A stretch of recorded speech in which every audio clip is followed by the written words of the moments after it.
Com a director del Patronat de Turisme de la Diputació de Lleida, la veritat és que tenim una neu fantàstica, tenim unes estacions fantàstiques, tenim cultura, tenim gastronomia, tenim ciutats, tenim shopping, tenim de tot. Però especialment el riu és allò que ens marca la diferència respecte a altres destinacions. Des de la Diputació, des de les institucions, l'Ajuntament, el Consell Comarcal, la mateixa Diputació, un compromís absolut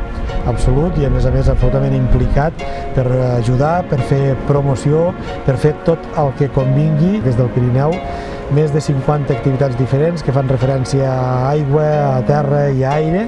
i d'una forma especial aquí on ens trobem, a Llavorsí al matí, en aquests moments a Rialp, doncs damunt del Noguera Pallaresa, un riu, el riu més excepcional per practicar el ràfting per les seves condicions i característiques, i no som nosaltres els que ho diem, sinó que és la gent que l'utilitza i sobretot gent de fora que coneix d'altres entorns a nivell d'estat, a nivell d'Europa també, no?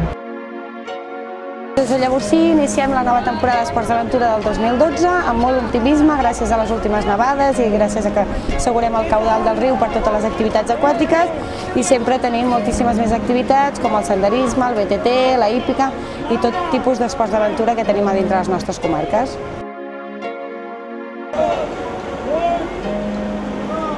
Des del Consell Comarcal s'avala i es dona tot el suport a la inauguració de la temporada de turisme actiu i esports d'aventura que enguany hem celebrat a Llavorsí.